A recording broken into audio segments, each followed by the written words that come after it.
Hey guys, before we get into this video, give me real quick just a second for this Cove commuter speaker. This is a portable Bluetooth speaker and it is a beast.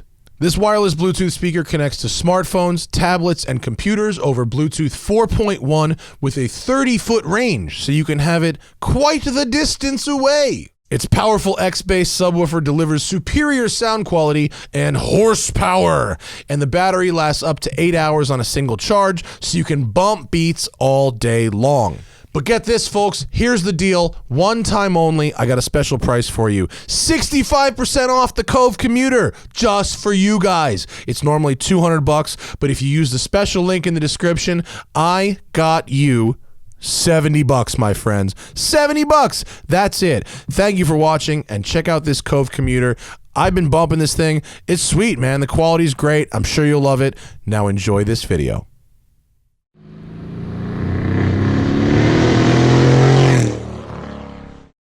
Morning, everyone. I'm charged with adrenaline and beeline coffee because it's been a quick car day, a lot of loud cars, and you think it would get quieter and more tame when you get into the Outback, and you'd be wrong because Noel is crazy. This is Noel. He drove up here. Thanks for coming out, man. Oh, you're welcome. Thanks for having me. So this is an '08 Outback, but it makes how much power?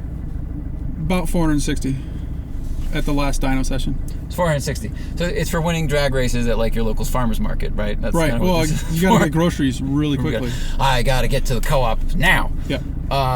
What have you done to this to make it have 460 horsepower?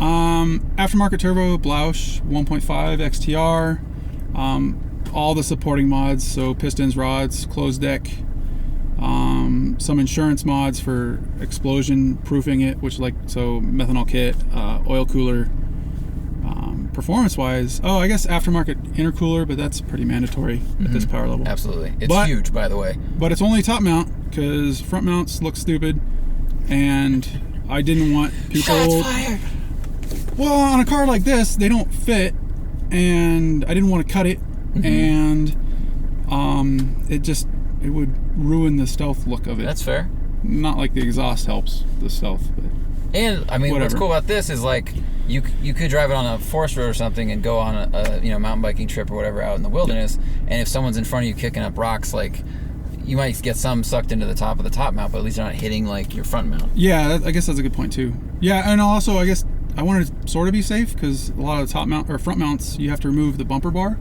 Yeah, that's not. And I didn't, not like I run into things, but yeah, but sometimes people run into you. Or things run into you. Yeah. All right, we're going to start and take us for a drive. She got a short shifter, clutch takes up is real early, and I'm amazed at how loud this car is. This is so funny.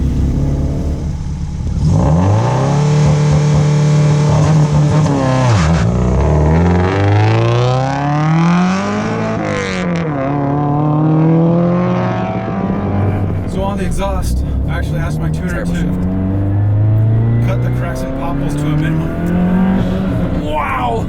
What? There's a gear there somewhere. There's a gear there somewhere. All right. That thing's squat. Do you stock suspension? Sort of stock. So. Sort of stock. Because I like to carry camping stuff and bikes. I have Rally Tech overload springs for the rear. Okay. So it stays level when you fill up with stuff? Yeah, and so these things from the factory are absolute boats and are garbage. So, yeah, it's a real race car now, Noel. So I put white line sway bars. Oh, okay. And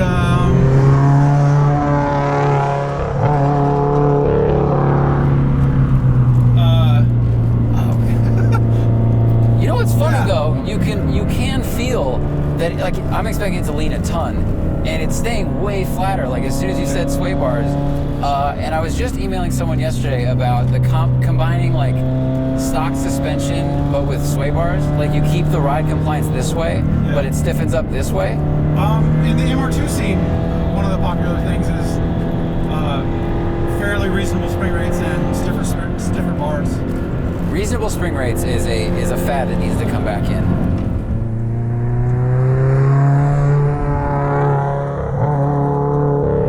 Yeah, this is really funny. Like, it squats on acceleration because there's so much power. You can kind of feel, the springs are a little bit soft.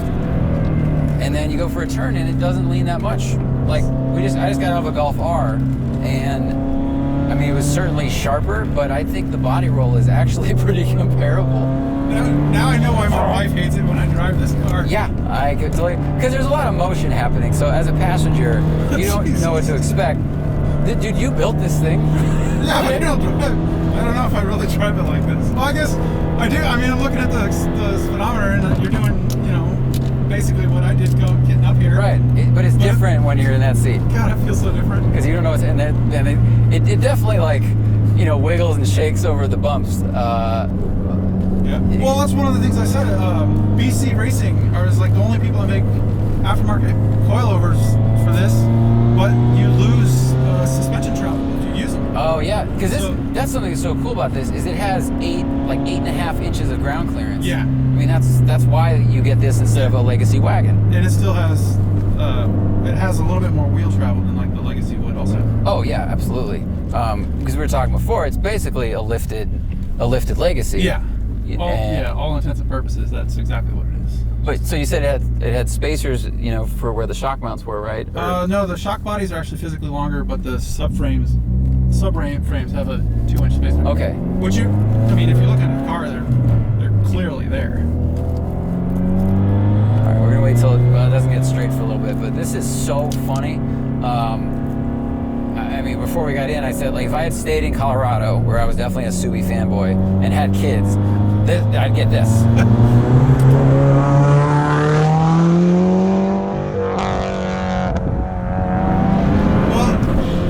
Alright, so rev limiter is earlier than on the gauge? Is that what that was? It shouldn't be.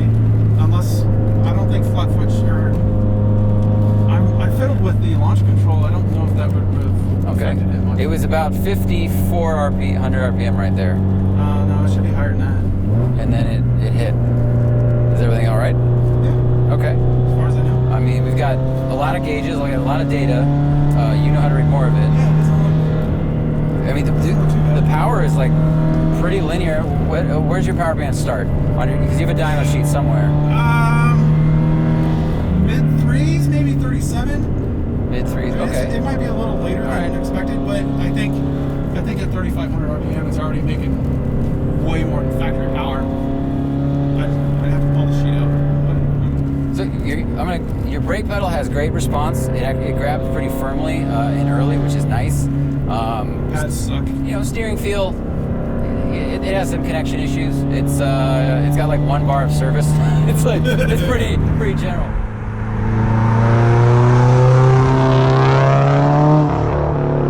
I want you to tell the story of why you decided to modify this, because you were on a trip and then something happened. So my brother-in-law and a friend of mine and myself, we decided to drive to Utah for some mountain biking.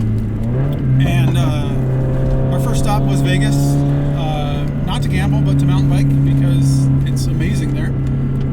And pulling off the freeway, it was stumbling and stuttering and wouldn't idle worth a hoot. And so I just assumed the worst, that it was ringlands, because that's what everybody says happens on Subarus. Well, we did our little mountain bike ride because we were already in Vegas.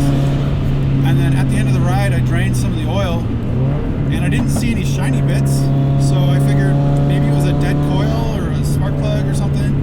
So we just kept driving to Utah. Because once you're on the freeway, it felt fine. It was just driving around town that it didn't want to do anything. Well, anyway, I guess to continue the story, we got to Utah, stopped at AutoZone to buy a little 10mm socket and some tools and a compression tester. So we figured we'd just do some campsite or trail diagnosis. Fireside Mechanics was born. So we pulled out all the plugs, pulled out all the I guess the coils, because you have to do that to get the plugs. Did a compression test, and sure enough, number 4 was dead. And I was starting to panic because we were in Utah, and I started Googling towing fees, and they were going to be like $600. I'm like, well, this is a lot of money. So we started brainstorming, and we're like, well, maybe if it's just a valve that's burned.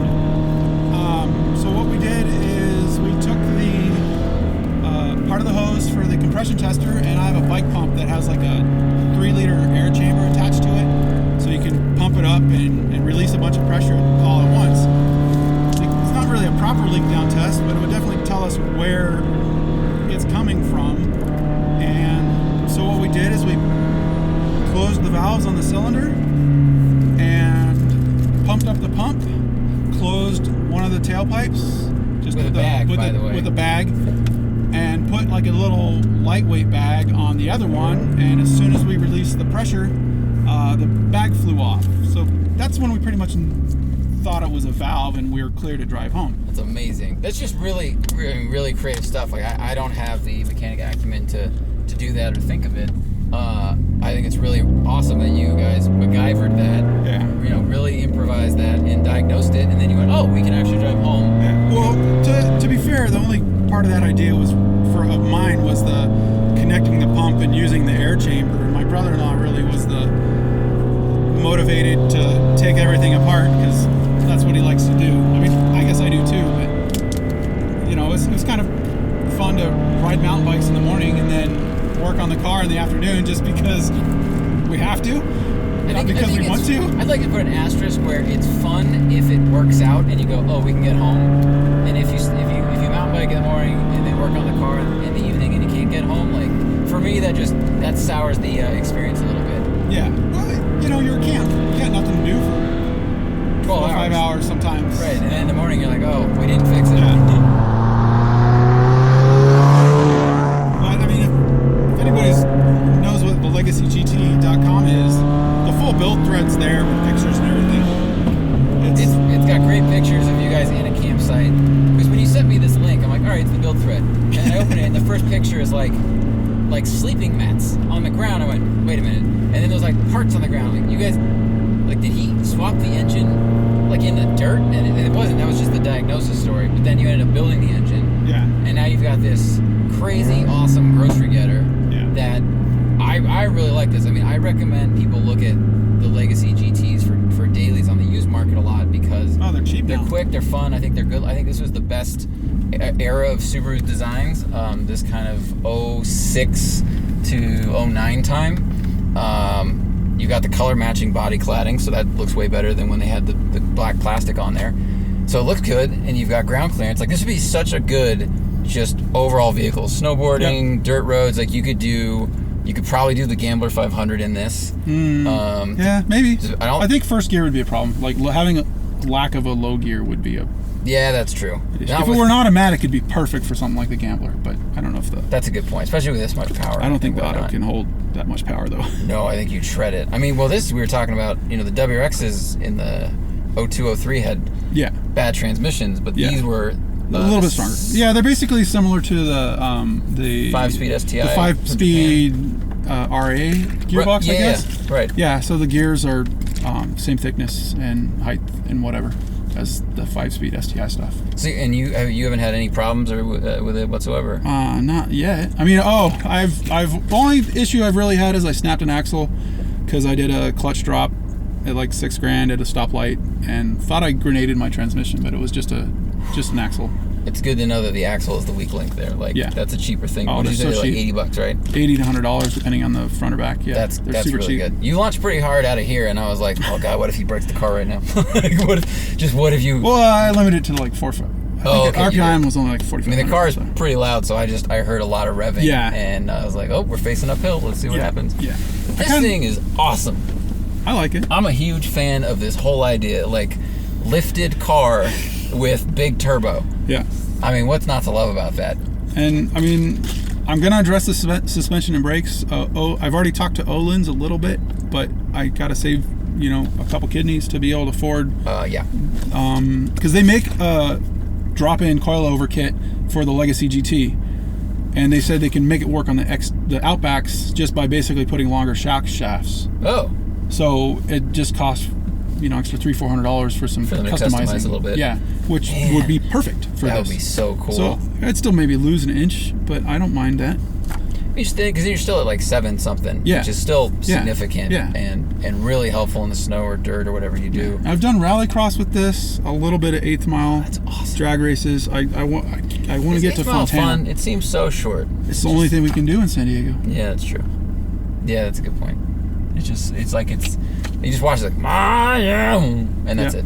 Yeah. But I mean, this must surprise some people, dude. This is awesome. Does everything works, like electronics wise? Everything works. Even all the smog controls function and everything. I still have a catalytic converter. Good. So I mean, I guess we won't really talk about the legality, but as far as emissions wise, it will pass. I mean, that's good. I mean, you're still eco-friendly, which is nice, because catalyst is like unnecessary at this point. You know, well, there's the high performance cats they make nowadays. Oh, flow really good. Versus carb legal cats versus that is aftermarket definitely cats. different. Yeah. But when people just go like no cat, you sit behind them and smell like you get a headache. If you have the wrong car, like if it's a wagon, it might bring some of that inside. You know, that's no fun. Yeah, the only drawback about this is when I run it full E85, it does stink. Wow. And I think that's just because of where the exhaust tips are. I need to hopefully maybe get some like really long Laguna Seca tips. Yeah, right. Yeah. Dude, well, this thing is a hoot. And when you emailed me, you're like, "Are you interested?" I was like, "Yes." 430 horsepower or 460 horsepower Outback. Absolutely. Yeah. This is such a cartoon, awesome vehicle. And it is. It's really awesome, dude. So thank you very much for bringing it up. I appreciate it. Everybody, thank you for watching. Watch our podcast if you haven't. Check out our new merch store on Blip Shift. They're doing designs with us. The shirts are super comfortable. We're doing new designs every month. They're awesome. And if you ever want to catch a podcast live, just look for the announcements. You can jump in Super Chat and ask us questions. And we do the Q and the A. So thank you for coming by. Thank you guys for watching. And have a great day.